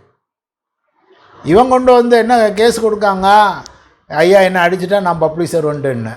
சுப்ரீம் கோர்ட்டு அது வாலண்டர்லி காசிங் ஹர்ட்டு இந்த செக்ஷனுக்கு கீழே வராது. ஏன்னா இந்த செக்ஷனுக்கு கீழேன்னா கொஞ்சம் தண்டனைகள் அதிகம், அதனால் வராது அப்படின்னு சொல்லுவாங்க. அவர் பப்ளிக் சர்வெண்ட்டாக இருக்கணும், அந்த செயலை செய்யும்போது அந்த நிகழ்வுகள் நடந்திருக்கணும். அடுத்தது 333 அதே விஷயம் கிரீவியஸ் கட்டு நடந்தால் என்ன அப்படிங்கிற ஒரு இதெல்லாம் முடிச்சுட்டு நம்ம முதல்லயே பார்த்தோம், ப்ரொவொகேஷன் இருந்தால் இந்த செக்ஷன்லாம் செல்லாது அப்படின்னு சொன்னோம். அந்த ப்ரொவொகேஷன்லாம் 334 வருது. எதுவுமே திடீர்னு உணர்ச்சி வசப்பட்டு செய்தால் அங்கே ஒரு எக்ஸெப்ஷன் கொடுக்கணும். சாதாரணமாக ஒருத்தன் வேணும்னே போய் அடிக்கிறதுக்கும் சொன்ன வேகத்தில் ஒரு டப்புன்னு கன்னத்தில் அடித்தான், ஒரு வலி வந்துட்டு அதனால் இது கரெக்டு அப்படின்னு சொல்லுறதுக்கும் வித்தியாசம். அதுக்காக தான் ஒரு செக்ஷன் நம்ம ஈவன் கொலை குற்றவாளிக்கே அங்கே ஒரு இது கொடுக்கும். சடன் அண்ட் கிரேவ் ப்ரொவொகேஷன் இருந்தால் அது கொலை அல்ல, மரணம் விளைவிக்கும் குற்றம் அப்படின்னு கல்பபுல் ஹோமிசைடில் கொண்டு வந்துடும். 302 படி தண்டனை இல்லை, 304 படி தண்டனைன்னு சொல்லுதும். அதே மாதிரி தான் இங்கேயும் இருக்குது. அங்கே சொல்லியிருக்க விஷயங்கள் இங்கேயும் பொருந்தோன்னு இதில் சொல்லிட்டாங்க. என்னது, தானே கொடுத்து, அதாவது கொடுத்து வாங்கிடக்கூடாது. இவன் ப்ரொவோக் பண்ணி அதன் காரணமாக அவர் ப்ரொவோகேஷன் அதனால் சொல்லக்கூடாது. 2 பேரும் சண்டை, இவன் பேசினதுனால அவன் திருப்பி பேசினான், அதனால் இவர் ஆத்திரமூட்டப்பட்டார்னு சொல்ல முடியாது. The provocation is not sought or voluntarily provoked. இவன் அவன் அம்மாவை பற்றி பேசினதுனால அவன் இவன் மனைவியை பற்றி பேசினான், என் மனைவியை பேசிட்டான், நான் ரொம்ப கோவப்பட்டுட்டேன் அப்படின்னு நீங்கள் அப்படி சொல்ல முடியாது. அப்படிங்கிறத ஒரு கண்டிஷனாக அங்கே செக்ஷன் 300 பார்த்தோம். அதே கண்டிஷன் வருது. 2வது, சட்டப்பூர்வமாக ஒரு செயல் செய்தால் அதன் காரணமாக உங்களுக்கு ப்ரொவொகேஷன் வரக்கூடாது. இவன் அரசாங்க நிலத்தில் ஆக்கிரமித்து உட்காந்துருக்கையில் கவர்மெண்ட் ஆஃபீஸர் வராரு, வந்து இடத்த எடுக்க போகிறாரு அப்படிங்கையில் அது ப்ரொவொகேஷன், அதனால் கவர்மெண்ட் ஆஃபீஸரை அடித்தான்னு சொல்ல முடியாது. இன் ஒபீடியன்ஸ் ஆஃப் லா, சட்டத்தின் வழிகாட்டுதல் படி நடக்கக்கூடிய செயல்களை நீங்கள் ஒரு ப்ரொவொகேஷன் எடுக்க முடியாது. அல்லது ப்ரைவேட்டு டிஃபென்ஸ் வரும்போதும் அது ப்ரொவொகேஷன் அப்படின்னு இல்லை. அந்த ப்ரொவொகேஷன் சடனாக கிரேவாக அப்படிங்கிறது உடனடியாக நடந்ததா, திடீரென்று ஆத்திரமூட்டப்பட்டாரா, இல்லது அடுக்கி காயமூட்ட அளவுக்கு அது ஆத்திரம் இருந்ததாங்கிறது அந்தந்த சூழ்நிலையில் பார்த்து தான் பார்க்கணும். அப்போ சடன் அண்ட் கிரேவ் ப்ரொவொகேஷன் இருக்குது. அவர் ஒரு காயம் ஏற்படுத்தினார், அவருக்கு என்னன்னா இன்டென்ஷன் இல்லை, நாலேஜ் இல்லை. நான் இந்த செயல் செய்வதனால் அங்கே ஒரு காயம் ஏற்படுத்த வேண்டும்னு இன்டென்ஷன் இல்லை, காயம் ஏற்படுத்தப்படலாம்னு அறிவும் இல்லை.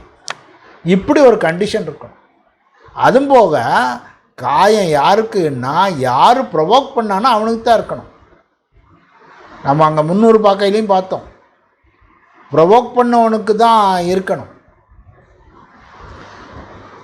ப்ரொவோக் இவன் எங்கள் அம்மாவை பற்றி பேசுனா நான் அவனை அடித்தேன் அப்படின்னு சொன்னால் ரைட்டு. எங்கள் அம்மாவை பற்றி பேசுனா அதனால் நான் அவங்க அம்மா ஒரு அடி அடித்தேன் அப்படின்னா அது தப்பு. அது இங்கே இந்த செக்ஷனுக்குள்ளே வரல. யார் ப்ரொவோக் பண்ணானோ அவங்கள தான் நீங்கள் அடிச்சிருக்கணும், காயம் ஏற்படுத்தியிருக்கணும். அப்படிங்கிறத 335 இதனுடைய நெக்ஸ்ட் பார்ட்டு. கிரீவியஸ் கட்டு, எல்லா ரூலும் சேமு, அங்கே காயத்துக்கு பதிலாக கிரீவியஸ் கட்டு. இனி act endangering life of personal safety of others, அடுத்தவருடைய உயிருக்கு ஆபத்தான செயல்களை செய்தாங்க. இங்கே என்ன பார்த்தீங்கன்னா, காயம் ஒன்றும் ஏற்படுத்தலை. A person does any act so rashly or negligently endanger human life or person safety, அடுத்தவர்களுடைய உயிருக்கு ஆபத்தான செயல்களை செய்கிறார்கள். காயம் ஏற்படுத்தலை, கொடுங்காயம் ஏற்படுத்தலை, மரணமும் ஏற்படுத்தலை. மரணம் ஏற்படுத்தினா அங்கே போகிறோம், 304(a) வரப்போகுது. இங்கே காயம் ஏற்படுத்தினா இதுக்கு அடுத்த 2 செக்ஷனில் வச்சுருக்காங்க. காயம், கொடுங்காயம், மரணம் ஒன்றும் இல்லை, ஆனால் இவன் செய்யக்கூடிய செயல் ரேஷ்லி அண்ட் நெக்லிஜென்ட்லி அப்படின்னு அவனை கொஞ்சம் ஒரு சின்ன தண்டனை கொடுத்தாலாம் இனி செய்யாமல் இருப்பான்ட்டு இந்த செக்ஷனை வச்சு ஒரு 3 மாதம் உள்ள வை அப்படின்னு வைக்காங்க. இப்போ ரேஷ்லி நெக்லிஜென்ட்லி அப்படிங்கிறத ஒரே ஒரு கேஸில் 1881 சொன்னதை தான் இன்னும் பார்க்கும். ஏற்கனவே கிளாஸில் சொல்லியிருக்கேன்.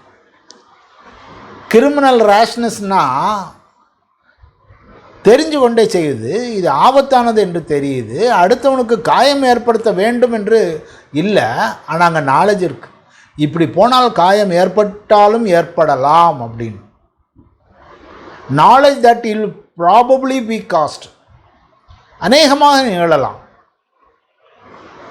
ரொம்ப ரேஷ் டிரைவிங் அப்படின்னு சொன்னால் என்ன அர்த்தம்?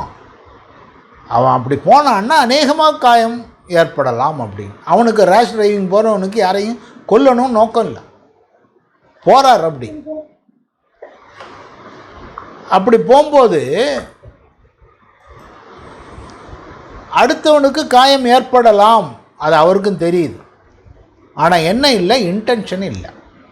Without intention to cause injury with knowledge that it will probably be caused. அநேகமாக இது நிகழலாம் என்று அறிவோடு போகிறது தான் கிரிமினல் ரேஷ்னஸ்ன்னு.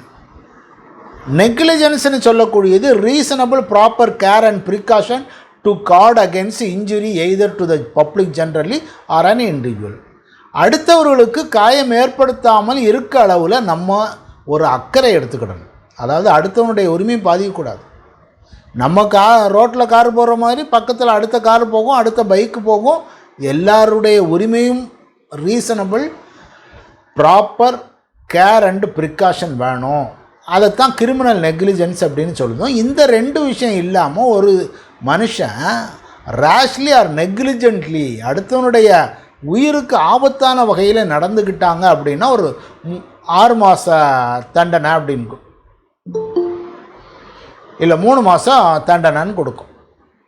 அதே விஷயம் இப்படி நடந்து இதன் காரணமாக ஒரு காயம் ஏற்படுத்திட்டு ரேஷாக போனார், ஒரு ஆள் காயம் ஏற்பட்டு அப்படின்னா அடுத்த பிரிவில் நம்ம அதை தண்டனைன்னு கொண்டு வர போகிறோம்.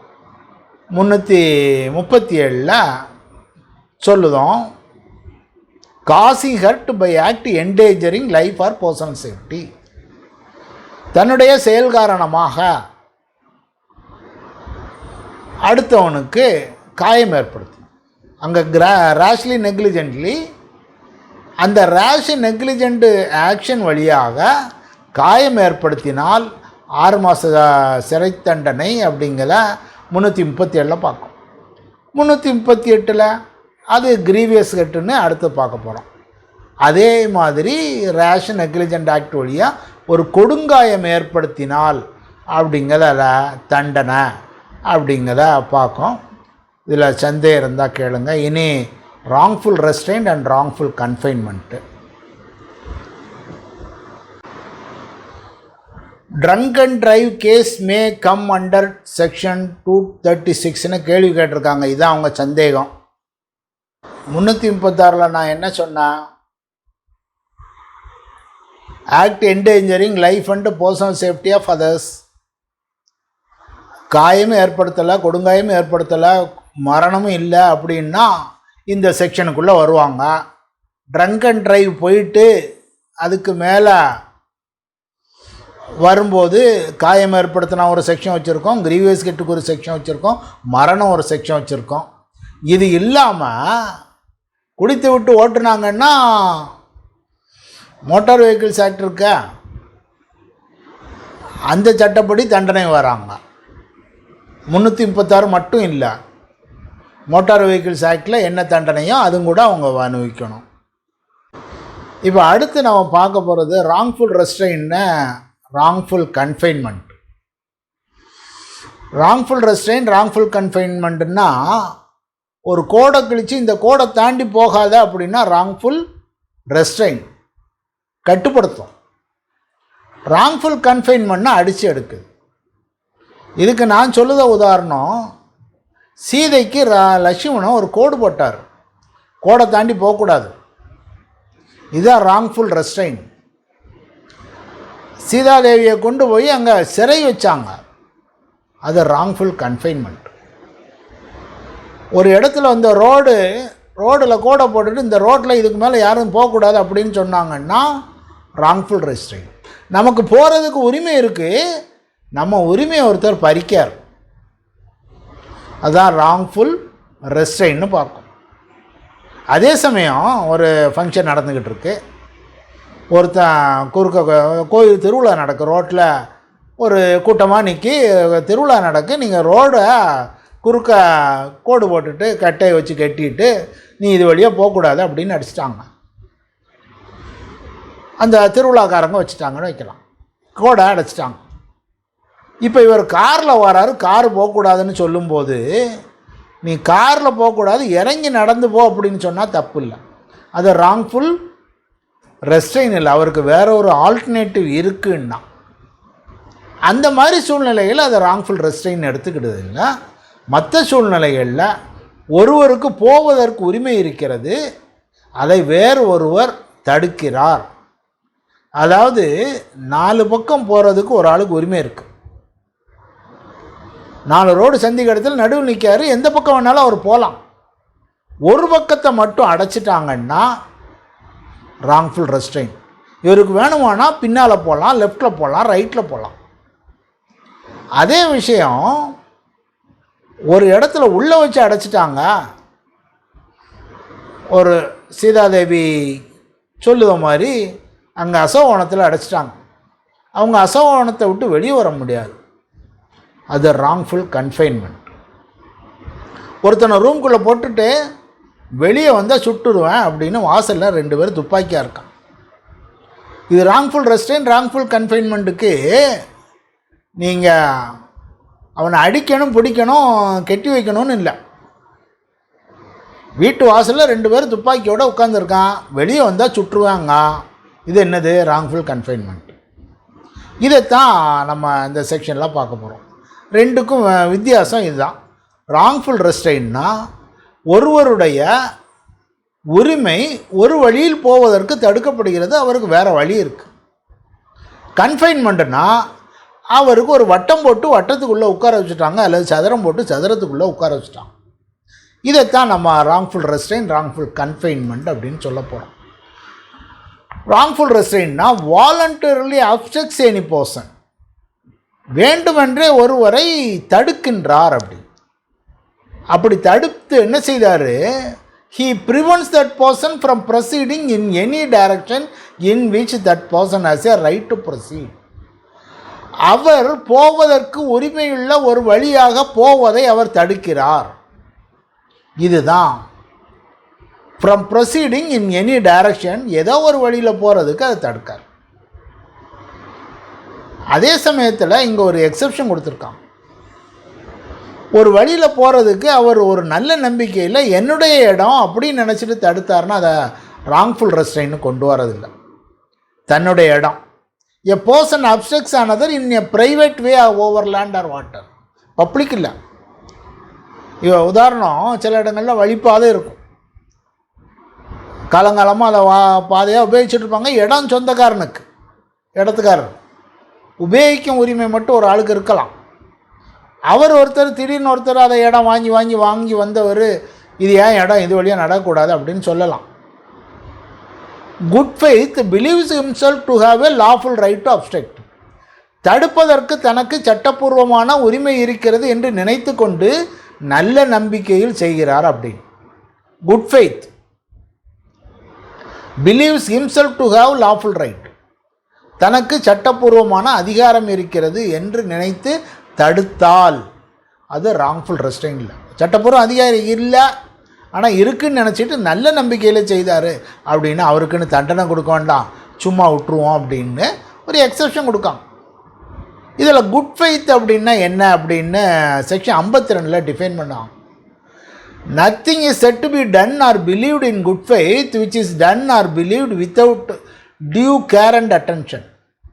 கொஞ்சம் அக்கறை எடுத்து நம்பிக்கையோட நல்ல கருத்துடன் கவனிப்புடன் செய்தால் மட்டுமே அது குட் ஃபெய்த்தாக இருக்கும். சும்மா குட் ஃபெய்த்துன்னு சொன்னால் என் இடம் போகாது அப்படின்னு சொன்னால் ஒரு அதை பற்றி தெரியாமல் தப்பான வகையில் நல்ல நம்பிக்கை அப்படின்னு சொல்ல முடியாது. குட் ஃபெய்த்துன்னு இந்த சட்டத்தில் எங்கே வந்தாலும் இதுதான் டெஃபனிஷன். நிறைய இடங்களில் வரும் குட் ஃபெய்த்துன்னு. Without due care and attention இருந்தால் அவர் எனக்கு குட் ஃபெய்த்துன்னு சொல்ல முடியாது. அங்கே என்ன இருக்கணும்? கேர் அண்ட் அட்டென்ஷன் இருக்கணும். அப்படி இருந்ததுன்னா ஒரு எப்படின்னா, ஒரு இதில் நூர் முகமது அலியாஸ் முகமது ஷா பட்டேல் வெர்சஸ் நதிர் ஷா இஸ்மாயில் ஷா பட்டேலுங்க ஒரு கேஸு. 3 விஷயத்த சொல்லுவாங்க. ஒரு ஆளுக்கு லாஃபுல் ரைட் டு ப்ரொசீட், போவதற்கு உரிமை இருக்கிறது, அதை ஒரு ஆள் தடுக்காரு, ஆனால் தடுக்க ஒரு குட் ஃபெய்த்தில் தடுக்கார் அப்படின்னா தண்டனை இல்லை அப்படிங்கிறத சொல்லுவாங்க. இதில் தடுக்குதுங்கிறது ஃபிசிக்கலாக செய்யணும், இன்டென்ஷன் இருக்கணும். தடுக்கணும்னு இன்டென்ஷன் இருக்கணும். இன்டென்ஷன் இல்லாமல் கேஷுவலாக ஏதோ ஒன்று நடந்தது அவர் தடுத்துட்டார் அப்படின்னு சொல்ல முடியாது. இவரை தடுக்க வேண்டும் என்றே செய்தார் அப்படின்னு சொல்லணும். இங்கேயும் வாலண்டரிலி அப்படின்னு தான் இருக்குது, வாலண்டரி பார்க்கணும். அப்போது ஒருவருக்கு போகிறதுக்கு வழி இருந்ததுன்னா அப்படி செய்யணும் அப்படின்னு. மதாப் சந்திரா வர்சஸ் நளினி மன்னான்னு ஒரு கேஸு. ஒரு பஸ்ஸில் போனாங்க. பஸ்ஸில் போகிறவன ஒரு இடத்துல நிறுத்தி இதுக்கு மேலே பஸ்ஸு போகக்கூடாது, நீ நடந்து போ அப்படின்னு சொன்னாங்க. அவன் ராங்ஃபுல் ரெஸ்ட்ரெயின் அப்படின்னு கோர்ட்டுக்கு போனான். உனக்கு வேறு வழி இருக்குது, நடந்து போய் சொல்லிட்டாங்கல்ல, அதனால் இது ராங்ஃபுல் ரெஸ்ட்ரெயின் இல்லை அப்படின்னு அதில் நீதிமன்றத்தில் தீர்ப்பு சொன்னாங்க. இனி ராங்ஃபுல் கன்ஃபைன்மெண்ட்னா என்னன்னு பார்ப்போம். ராங்ஃபுல் கன்ஃபைன்மெண்ட்னா wrongfully confine another person எப்போன்னா such person wrongfully restrain any person. அதே தான் அங்கே wrongfully restrain படித்தோம், இங்கேயும் wrongful restrain தான். ஆனால் he prevents other person from proceeding beyond certain circumscribing limits. அங்கே wrongful restrainனா ஒரு வழியில் போகிறது தடுத்தார், இங்கே wrongfully restrain தடுக்கார், ஒரு வழியில் போகிறது தடுக்கார். ஆனால் ஒரு வட்டத்துக்குள்ளே அல்லது ஒரு குறிப்பிட்ட இடத்தை தாண்டி போகக்கூடாதுன்னு சொன்னார். சர்க்கம்ஸ்கிரைபிங் லிமிட், இவரே ஒரு லிமிட்டை போட்டார், இந்த லிமிட்டை தாண்டி நீ போகக்கூடாது அப்படின்னு சொன்னார்.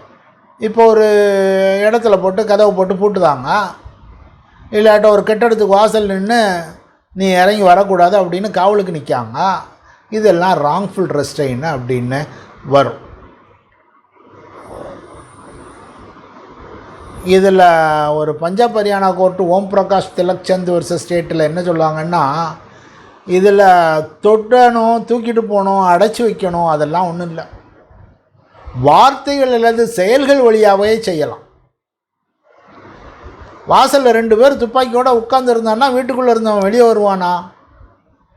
வீட்டுக்குள்ளே தான் இருப்பான், ஹவுஸ் அரெஸ்ட் தான் அது. அப்படி உள்ள விஷயங்கள், அதனால் வார்த்தைகள் வழியாகவே நடக்கலாம் அல்லது செயல்கள் வழியாக இருக்கலாம்.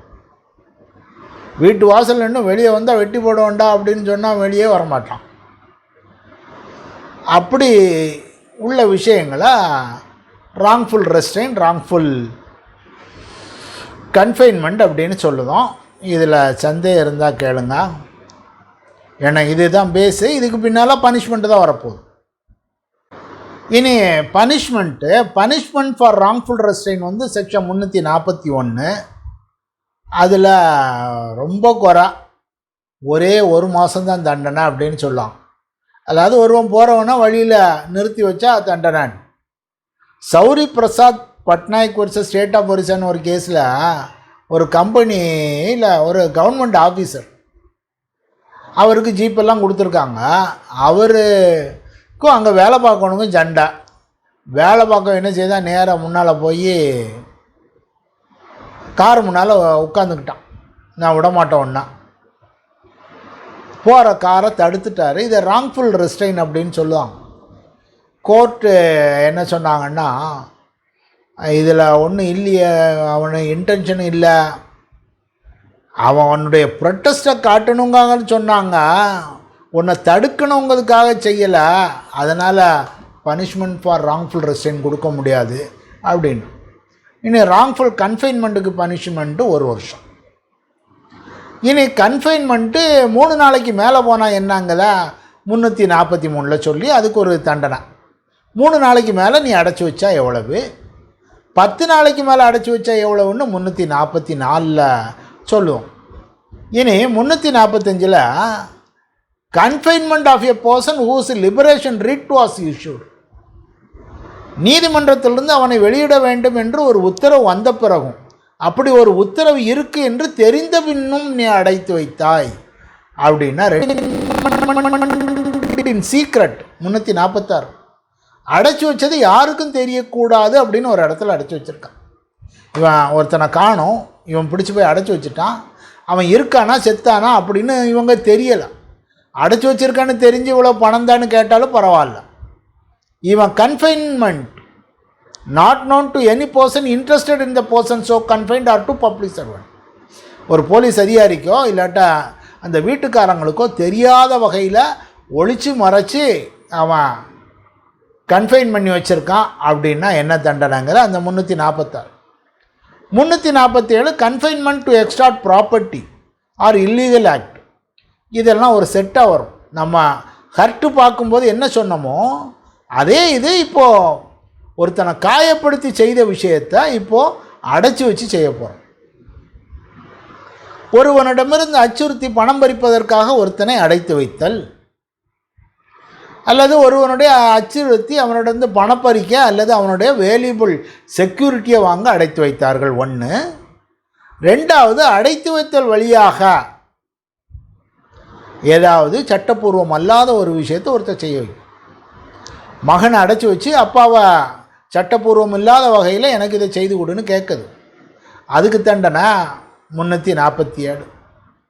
Wrongful confinement to extort confession or compel restoration of property. ஏற்கனவே ஹர்ட்டில் பார்த்தோம்.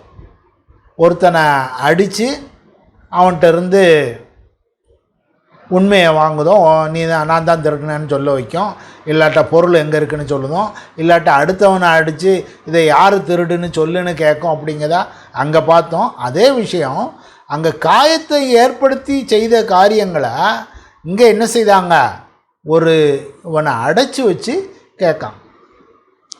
ஒருத்தனை அடைச்சி போட்டு சோறு கொடுக்காமல் உள்ளே போட்டு நீ திருடுனியா இல்லையா ஒத்துக்கோ அப்படின்னு கேட்கும். இல்லாட்டா அடைச்சி போட்டுட்டு வெளியே விட மாட்டேன்டா நீ யார் திருடினான்னு சொல்லுன்னு கேட்கும். அல்லது பொருளை திருடினா எங்கே வச்சுருக்க நீ சொன்னாலும் உன்னை வெளியே விடுவோன்னு அடைச்சி வைக்கும். நீ கடனை கொடுத்தா உன் மகனை அடைச்சி வச்சுருக்க, அவங்க அப்பா கடனை கொடுத்தாருன்னா தான் உன்னை வெளியே விடுவான்னு சொல்லுதும். இந்த மாதிரி அங்கே சொன்ன அதே விஷயங்கள் தான் இது 2-3 இடங்களில் வரும். ஒரே செயல்கள், குற்றங்கள் வேறு வேறையாக இருக்கும். அப்படி அது வழியாக வரும். இதோட இன்றைக்கி நிறுத்திக்கலாம். இனி ஃபோர்ஸ் அண்ட் கிரிமினல் ஃபோர்ஸு நாளைக்கு பார்க்கலாம்.